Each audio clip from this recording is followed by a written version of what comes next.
Hello everyone. तो कैसे हो आप सब। मैं लेके आ गया हूँ बीटीटीएच का एपिसोड 131। इस एपिसोड में यालो का न्यूज़ मालूम पड़ेगा। जिसने अभी तक चैनल को लाइक और सब्सक्राइब नहीं किया है तो जल्दी से कर दो और बेल आइकन को दबा दो। चलो एपिसोड स्टार्ट करते हैं। यहाँ पे ब्लर कलर के स्टोरी को देख सकते हैं। जब पिछली फाइट हो रही थी, जियान ने सबूती को ईशन के हाथों से स्नैच कर लिया था, तो दूसरी पार्टी जियान को कर्ज करके उसकी बेइज्जती करना चाहती है। तो फिर से उसकी कीमत तो चुकानी होगी। पीछे नकल मुंह से खून को पहुंचता है। उसकी लाल आंखें देखती है जियान को। कभी उसका चेहरा किसी वाइल्ड बीस्ट की तरह दिख रहा था। वो कहता है मेरी स्टोरी को वापस करो। जियान हंसते हुए बोलता है इसे तुम इंटरेस्ट के रूप में ट्रीट कर सकते हो। वो कहता है तुम स्टेज के मैच में ऑलरेडी हार चुके हो, अब तो अपने लोगों को यहाँ से लेके जा सकते हो। पीछे इनका फेस डिस्ट्रॉक्टेड था। उसकी डार्क और रूथलेस आंखें दिखती है जियान को। वो अपनी किलिंग की डिजायर को रोक नहीं पा रहा था। क्लियरली वो हार मानने को तैयार नहीं होता। जिस तरीके से वो दिखता था वो जियान से इसलिए आ रहा है क्योंकि उसके अटैक के टाइम तो कुछ गड़बड़ी हो गई थी। अगर वो पहले प्रिपेयर होता तो वो इतनी गंदी तरीके से बिल्कुल नहीं हारता। यही चैन का फेस ब्रील था। चैन के नैन की आंखों में बेंसनेस फ्लैश होती है। उसने जियान को अंडर एस्टिमेट कर दिया। अनएक्सपेक्टेड बात है कि स्काई परफॉर्म सेक का डीमनी जिसकी इतनी फियर्स रेपुटेशन है वो भी जियान से डील नहीं कर पाएगा। अगर इस तरीके से जियान को देखा जाए तो सेंट्रल प्रिंस की यंगर जनरेशन में वो सबसे आउटस्टैंडिंग माना जा सकता है। और उसको कोई भी ये नहीं भूल सकता कि यंग मैन जिसने उस डीमनी को हरा दिया है, जिसकी एल्केमी की एबिलिटीज भी इतनी खतरनाक है कि पिल टावर के एल्डर्स भी इसे कंपेयर नहीं कर सकते हैं। हालांकि जियान ही सिर्फ ऐसा नहीं था जिसकी एल्केमी और ब्यूटी टैलेंट की अचीवमेंट्स इतनी हाई है। बस यहाँ पे फर्क आता है उसकी एज का। कम एज में यहाँ तक पहुंचने वाला वो एक एक्सट्रीमली रेयर एग्जिस्टेंस था। ये सोच की चैन की नंग की आंखों में एक डेंस किलिंग का फ्लैश होता है। वो कहता है इस इंसान को जीने नहीं दिया जा सकता वरना फ्यूचर में डेफिनेटली बहुत खतरनाक होने वाला है। उसकी आंखें रोटेट होती है और उसके पैर आगे बढ़े थे क्योंकि फ्लैश में जियान के दुश्मन सामने अपीयर होता है। उसके मुंह से कोल्ड आवाज आती है। वो कहता है लड़के तूने बैटल के दौरान किसी की चीज को स्नैच कर लिया, क्या तुझे नेसेसरी एटिकेट्स भी नहीं आते। उसके मुंह से आवाज बाहर आई थी। चैन के नैन के बड़े बड़े हाथ स्पेस को पेनिट्रेट कर देते हैं। वो मर्सिलेसली जियान के हाथों को ग्रैब करने के लिए आगे बढ़े थे। इस सिचुएशन को देख के ऐसा लगता है कि अगर इन हाथों ने जियान के सर को पकड़ लिया तो जियान का सर वाटर में की तरफ हट जाएगा। चैन के नैन के एक्शंस को देख के तो स्टेज के आउटसाइड खड़े चूलिंग के एक्सप्रेशन चेंज होते हैं। वो चिल्ला के कहती है चैंटियन नैन ऐसे एक्ट कर रहा था जैसे उसने चूलिंग की आवाज को सुना ही नहीं है। अभी उसकी बदला लेने की डिजायर सबसे ऊपर चली गई थी। अगर वो आज जियान को पर्सनली खत्म नहीं करता तो भविष्य में से उठने बैठने में परेशानी हो जाएगी। चैंटियन नैन का चेहरा फिरोशियस हो जाता है। वो कहता है लड़के मेरे बेटे की मौत की कीमत चुका। लेकिन जब उसका पाम जियान के सर से कांटेक्ट करने ही वाला था, जियान के चेहरे पे आ गई थी एक कूल स्माइल। तुड़की हो जाती एक डार्क गोल्डन फ्लेकर सामने अपीयर हुआ था। हमारे कानों में क्लैंग की आवाज आती है। चैंपियन नैन के वो बड़े बड़े हाथ उस डार्क गोल्डन बॉडी में हैवीली स्लैम हो जाते हैं।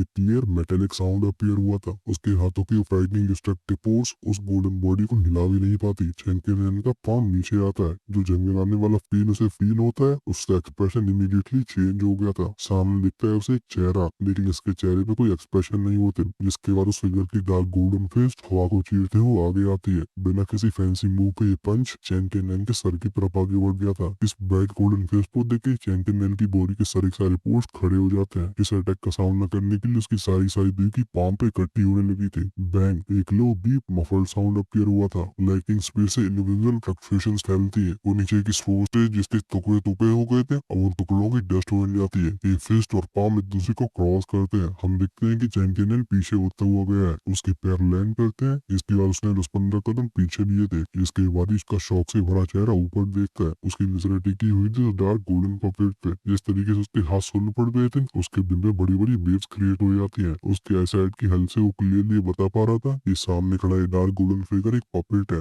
लेकिन इस पपेट की स्ट्रेंथ इसे सेंस करके उसकी पूरी बॉडी चिल फील करती है। एक दोजुल रास का पपेट। इसके बारे में सोच के उसका मुंह सूख जाता है। कोई नॉर्मल इंसान अगर पूरी लाइफ टाइम तक भी ट्रेनिंग करता है तब भी शायद वो स्टेज तक ना पहुंच पाए, लेकिन इस फैलो के पपेट के पास इतनी फाइटिंग स्ट्रेंथ है। चैंपियन और भी कदम पीछे लेता है। हमारे कानों में क्लैंग क्लैंग की आवाजें गई थी। प्रोफाउंड लुआ सेट के लोग तुरंत ही अपने वेपन्स को ड्रॉ करते हैं। इनकी किलिंग इंटेंस से बड़ी आंखें देखती है जियान को। इन्हें देख के तो ऐसा लगता है जैसे चैंपियन के एक ऑर्डर पर ये जियान के ऊपर हमला बोल देंगे। खैर जैसे ये अपने अपने हथियारों को बाहर निकालते हैं हमारे कानों में स्विच की आवाज गई थी। दो पोल नजरें चारों तरफ फैलती है। उनकी बॉडी से रिलीज होने वाली वास्ट और माइकी दिकी की वजह से ये सभी फियर्स लोग शौक के साथ पीछे कदमों को लेते हैं। वो कहते हैं दो दोजन ऑफ कोर्स जियान के साइड में ये लोग अपीयर हुए थे, वो टियान होजुनजे और लिटिल फेई डॉक्टर थे। ये दोनों शुरुआत में बीच में इसलिए नहीं आए क्योंकि वो जानते थे कि जीवन ही जियान का कुछ नहीं बिगाड़ पाएगा, लेकिन इन्होंने एक्सपेक्ट नहीं किया था कि चैन टिंगन अचानक से हमला कर देगा। टियान होजुनजे और लिटिल फेई डॉक्टर को अपीयर होते हुए देख चैन टिंगन का चेहरा भी चेंज हुआ था। वो इन दोनों की स्टैंड को सेंस कर पा रहा था। वो जेन्युइन दोजन्स थे। और तो चैन टिंगन जब उस young beautiful white cloth lady को देखता है उसके दिल में एक डेंजरस वाली फीलिंग आती है। एडिशनली जिसकी वजह से उसका दिल लू बज रहा था वो रीजन था वो स्काई डेमन पपेट। पिछले एक्सचेंज के बाद चैन टिंगन समझ गया था कि अगर इनके बीच में फाइट भी होती है तो जस्ट पपेट ही उसकी बिल्ली बना देगा। चैन टिंगन का माउथ ट्विच करने लगा था। वो कहता है ये लड़का बहुत मिस्टीरियस है, इसके आसपास इतने सारे एक्सपर्ट्स हैं, अगर इन्हें पिल टावर प्रोटेक्ट नहीं भी करता है तब भी जो लोग यहाँ पे आए हैं तो इसका कुछ नहीं बिगाड़ सकता है। सिचुएशन की बार बार नाप तोल करने के बाद चैन टिंगन का चेहरा और भी ग्रीन हो जाता है। वो रियलाइज करता है कि अगर बैटल ब्रेकआउट होती है तो फिर इसके साथ आए लोगों में से कोई भी वापस लौट के नहीं आ पाएगा। नीड डूजन्स। अगर हम प्रोफॉर्म जोन सेक की ग्रेट फाउंडेशन के बारे में बात करें तब भी वैसी लाइनअप को खड़ा नहीं कर सकते। जब इस तरीके की सिचुएशन अचानक से क्रिएट होती है चैन टिंगन काफी एम्बेरस फील कर रहा था। अभी उसका ग्रुप दूसरी पार्टी से फाइट नहीं कर सकता, अब वो क्या करे। इस सीन को देख के ईचैन का एक्सप्रेशन भी चेंज हुआ था। हालांकि यंगर जनरेशन में से बहुत कम लोग हैं जो उसे सरपास कर सके, पर डूजन के सामने उसे भी झुक के रहना पड़ता था। डूजन क्लास का पीक और डूजन क्लास ये दोनों ही डिफरेंट कॉन्सेप्ट्स हैं, इनके बीच के गैप को मेजर नहीं किया जा सकता।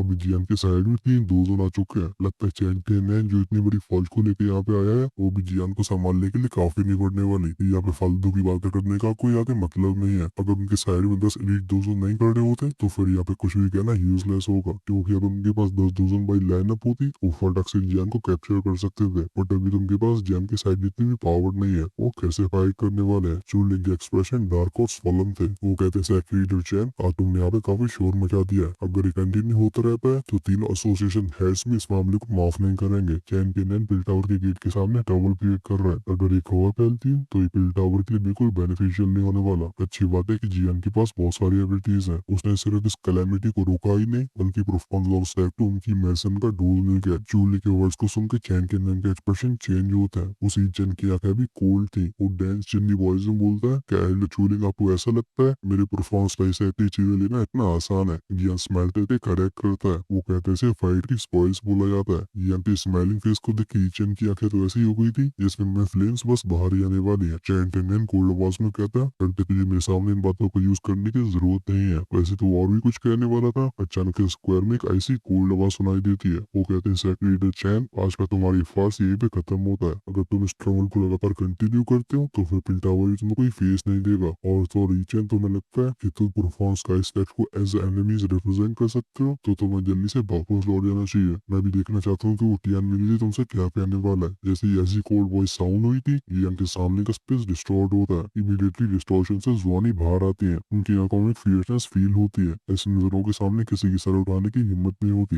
इस मूवमेंट में जुआनी को अपीयर होते हुए देख पीछे खड़े चूलिंग फटाक से ग्रीट करता है। उधर चैन टिंगन और इनचैन के एक्सप्रेशन चेंज हो गए थे। जुआनी की रेपुटेशन और स्टेटस ये दोनों से बिल्कुल कंपेयर नहीं कर सकते। अगर परफॉर्मेंस का इस का चीफ टियान लिंगजे भी यहाँ पे आता तब भी उसे जुआनी के सामने पोलाइट वेव करना पड़ता। अब ईचेन जैसे इंसान के माथे पे से भी लगातार पसीने टपकता है। भले इससे पहले उसने काफी बड़ी बड़ी पैक की है, बट वो जानता था कि सिर्फ जियान के लिए और फाउंस का इसेक पिल टावर को ऑफेंड नहीं करेगा। चैंटियन का मुंह ट्रेम्बल होता है। फाइनली अपनी दांती में इसके कुछ शब्दों को बाहर फेंकता है। वो कहता है कि उनकी एसोसिएशन हेड जुआनी खुद आ भी आई है, आज का ये मैटर यही पे खत्म होता है, लेकिन अगर मुझे सच्चाई मालूम पड़ती है तो फिर ये मामला बिल्कुल यहाँ पे खत्म नहीं होगा। ये कहने के बाद चैंटियन अपने हाथों को फटकारता है। डिस्पिरिटेड तरीके से वो अपने ग्रुप को लेकर चला गया था। उसने एक्सपेक्ट नहीं किया था कि सिर्फ जियान के लिए पिल टावर की ग्रेट हेड भी यहाँ पे आएंगे। चैंटियन को विप्रो करते हुए थे किचन दांती मिसने के अलावा कुछ नहीं कर सकता था। उसकी डार्क और डेंस आंखें देखी जियान को, इसके बाद वो भी अपने हाथों को फटकार के चला गया था। वो जाते हुए काफी मिजरेबल लगता है। इन नलायकों को जाते हुए भी जियान अपना सिर हिलाता है। उस ब्लड रेड सोयरिंग को हवा में टॉस करते हुए बोलता है ये लोग अपनी स्ट्रेंथ से दूसरों को बुली करना जानते हैं। जुआनी पीछे मुड़ के जियान को रिप्रीमेंड करते हैं। वो कहते हैं तुमने अपने आप को यहाँ पे रिव्यू क्यों किया, चीनियों नेचुरल तरीके से अवॉइड कर देते हैं। जियान हंस के रिप्लाई करता है दूसरी पार्टी ने ऑलरेडी बैटल स्टेज को सेट करके चैलेंज को इशू कर दिया था, क्या मैं पीछे हट सकता था। जुआनी काफी हेल्पलेस फील करती है। वो अपना सिर हिलाते हुए बोलते हैं चलो ठीक है, मैं तुमसे और आर्ग्यू नहीं करना चाहती, तुम्हारा कैरेक्टर उस ओल्ड फेलो जैसा ही है। ये कहने के बाद वो पीछे मुड़ के फिल टावर की तरफ जाने लगी थी। जब वो जियान के साइड से निकलती है उसके कान में एक आवाज ट्रांसमिट होती है। वो कहते हैं जल्दी से अंदर आओ या चैन को को जहाँ पे इम्प्रिजन किया गया है, हमें उसके बारे में इंफॉर्मेशन मिली है। इन शब्दों को सुनते जियान के चेहरे की स्माइल तुरंत ही डिसअपियर हो गई थी। उसका चेहरा दोबारा स्टर्न और डेंस हो जाता है। सीन शिफ्ट होता है और हमें दिखाया जाता है एक बड़ा सा हॉल। यहाँ पे अपनी सीट्स में सभी लोग बैठे हुए थे। हॉल का एटमोस्फेयर काफी सोलम लगता है। इस मोमेंट से जियान ने इस हॉल में एंटर किया है। वो जॉन कॉन्जी के क्रियो को लगातार देखता जा रहा था। एक्साइटमेंट की वजह से अब इसकी ब्रीदिंग भी काफी तेज थी। अभी मास्टर येलो को कैप्चर हुए करीब 5-6 साल हो चुके हैं। हालांकि पिछले 5-6 सालों में मास्टर येलो को कोई लाइफ और डेथ सिचुएशन तो नहीं आई, लेकिन उनकी लाइफ बहुत ही मिजरेबल रही होगी। अब जियान के पास जो भी एबिलिटीज है उनकी न्यू मास्टर यालाओ ने रखी थी। मास्टर यालाओ की वजह से वो इस हाइट तक पहुंच पाया है। इस वजह से जब तक कोई बात मास्टर यालाओ से रिलेटेड होती है, जियान के इमोशन जरूर फ्लक्चुएट होंगे। जॉन कॉन्जी जब जियान की आंखों को देखते हैं तो हेल्पलेसली वो भी इतना सहलाने लगता है। वो कहते हैं, लिटिल फेलो तुम इतने एंशियस मत हो। याओ चैन को रेस्क्यू करना सिंपल मामला नहीं है। अगर बीच में कोई परेशानी खड़ी होती है तो फिर दोबारा से ऐसे मौके को ढूंढना बहुत मुश्किल होगा। जॉन कॉन्जी के शब्दों को सुनती जियान ने नोट किया था। कई गहरी सांस लेने के बाद उसके इमोशंस काम हो जाते हैं। उसकी आंखें दोबारा से नॉर्मल हो गई थी। जियान कहता है, इसके रिगार्डिंग इन्फॉर्मेशन इतनी जल्दी कैसे आ गई? जॉन कॉन्जी स्माइल करके कहते हैं, इसे तेज तो नहीं बोला जा सकता। हम इस इन्फॉर्मेशन के बारे में पिछले 1 साल से तलाश कर रहे हैं। बस अभी जाके ये कंफर्म हुई है। बिना पलक झपकाए जियान जॉन कॉन्जी की तरफ देख के बोलता है, अलासोल ने टीचर को कहाँ पे ट्रांसफर किया? जॉन कॉन्जी स्माइल करते हैं। इनकी स्टोरी से एक मैप स्कूल बाहर आता है जिसके वो T1 पे से फैला दिया गया था। वो सेंट्रल प्लेन्स के नॉर्थ वेस्टर्न रीजन पे पॉइंट करके बोलते हैं, सेंट्रल प्लेन्स में हॉलोसोल की कई सीक्रेटिव फॉल ब्रांचेस हैं। कोई नॉर्मल इंसान इन्हें डिस्कवर नहीं कर सकता। नॉर्थ वेस्टर्न रीजन में एक डेथ सोल माउंटेन रेंज है। वहाँ पे हॉलोसोल की एक ब्रांच हॉल है। जियान की आंखें फ्लिकर होने लगी थी। जियान कहते हैं, क्या टीचर को इस डेथ सोल माउंटेन रेंज में ट्रांसफर किया गया? जॉन कॉन्जी नोट करते हैं। वो कहते हैं, यस, इस डेथ सोल माउंटेन रेंज को सेंट्रल प्लेन्स के अंदर काफी डेंजरस जगहों में से एक बोला जा सकता है। इसी कारण की वजह से वहाँ की कोल्ची बहुत डेंस है। कोल फॉग की सूर्य की रोशनी भी नीचे नहीं आ पाती। अगर कोई उसके अंदर रैंडमली बसता है उसके अंदर खो जाना बहुत आसान है। और इस बार उस माउंटेन रेंज के अंदर कई पावरफुल और अनयूजुअल ब्लडथिर्स्टी मिलिटेंट बीस्ट दिख जाएंगे। इन्हें संभालना बहुत मुश्किल होता है। प्रोबेबली हॉलोसोल ने वहाँ पे अपनी ब्रांच ऑल तो इसलिए स्टेबलाइज किया है क्योंकि जगह चिपने के लिए बहुत सही है। डेथ सोल माउंटेन रेंज, इस नाम को जियान कई बार दोहराता है क्योंकि उसे मालूम पड़ गया कि मास्टर येलो को कहाँ पे इम्प्रिजन किया गया है। फिर चाहे वहाँ की सिचुएशन कितनी भी ट्रेचरस हो, वो बिना हेजिटेशन के लिए रेस्क्यू करने का अटेम्प्ट करेगा। हमारा ध्यान कहता है साइड में जहाँ पर लिटिल फेरी डॉक्टर बैठी हुई थी। वो कहती है, इस हॉलोसोल की ब्रांच में कितने एक्सपर्ट्स हैं, वहाँ पे दूसरों के क्या नंबर्स हैं। जब भी येलो से रिलेटेड कोई भी सिचुएशन होती है, जियान एक्साइटमेंट की वजह से अपने इमोशंस को इतने अच्छे से कंट्रोल नहीं कर पाता। इस वजह से भी शाओशन का काम सिचुएशन पर ध्यान देने का। लिटिल फेरी डॉक्टर के क्वेश्चन को सुन के जियान भी क्लियर हेडेड हो गया था। वो जल्दी जल्दी इग्नोर करता है। ये क्वेश्चन सबसे इम्पोर्टेंट है। अगर वो दूसरी पार्टी के स्ट्रेंथ के बारे में नहीं पता लगा पाते तो वहाँ पर रैंडमली घुसना तो अपने आप को वहाँ पे डिलीवर करना है। जब इस टॉपिक के बारे में बात होती है, जॉन कॉन्जी के एक्सप्रेशन भी सीरियस हो जाते हैं। वो कहते हैं, लगता है हॉलोसोल याओचन की बहुत वैल्यू करता है। उस ब्रांच हॉल की डिफेंसिव स्ट्रेंथ वीक नहीं है। जिस तरीके की इन्फॉर्मेशन हमने ऑब्टेन करी है, डेथ सोल माउंटेन रेंज को करीब 5,000 गार्ड कर रहे हैं। अगर बात होती है 5,000 की तो ये लाइनअप पूरे सेंट्रल प्लेन्स में भी पावरफुल कंसिडर करी जाएगी। इस लाइनअप की पावर वहां तक पहुंच गई है कि अगर ये 5 एक साथ अपने फैला को जमीन पर प्रोटेक्ट भी देते हैं तब भी कई फैक्शंस वहीं पे धराशायी हो जाएंगे। 5,000 ये सुन के जियान के एक्सप्रेशन भी चेंज होते हैं। उसने अपने मुंह से गहरी सांस भरी थी।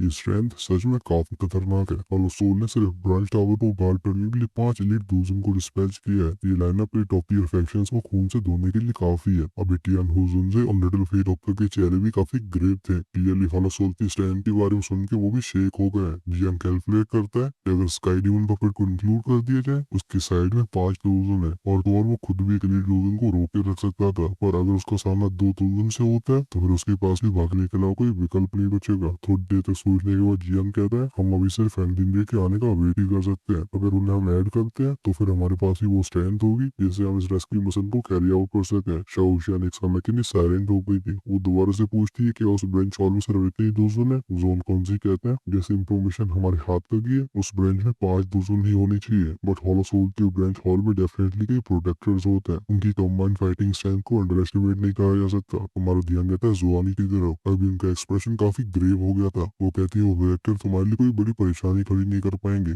आप तुम लोगों को टियानजुल के बारे में सावधान रहना होगा। टियानजुल इस नाम को जियान ग्रुप पहली बार सुन रहा था। जुआनी समझ जाती है कितनी डीप इंफॉर्मेशन के बारे में इवन जियान के ग्रुप को भी पता नहीं है। वो डीप आवाज में एक्सप्लेन करती है। हॉलो सोल पे प्रोटेक्टर्स को स्काई अर्थ और लैंग्वेज में डिवाइड किया गया है। हालांकि ऑनरेबल एल्डर्स की रैंक में ऐसी स्ट्रिक्ट डिवीजन नहीं होती, लेकिन इन्हें भी एक रैंक में डिवाइड किया गया है। इन ऑनरेबल एल्डर्स के रैंकिंग में टियानजुल सबसे स्ट्रॉन्गेस्ट होते हैं। जहाँ तक बात रही उनकी स्ट्रेंथ की, तुम्हें बस ये पता होना चाहिए कि वो मीबू खुद को हॉलो सोल का टियानजुल नहीं बोल सकता। जियान की आंखें लहरों होती है। उसके हिसाब से ओल्ड न्यू की स्ट्रेंथ करीब 3 स्टार डोजन पे होगी। अगर वो भी टियानजुल बनने की क्वालिफिकेशंस को पोजेस नहीं करता, तो फिर इन हॉलोसोल के टियानजुल की स्ट्रेंथ कम से कम 5 स्टार डोजन पे तो होनी चाहिए। इस एपिसोड कैसा लगा जल्दी से कमेंट में बता दो और नेक्स्ट एपिसोड जल्दी आ जाएगा।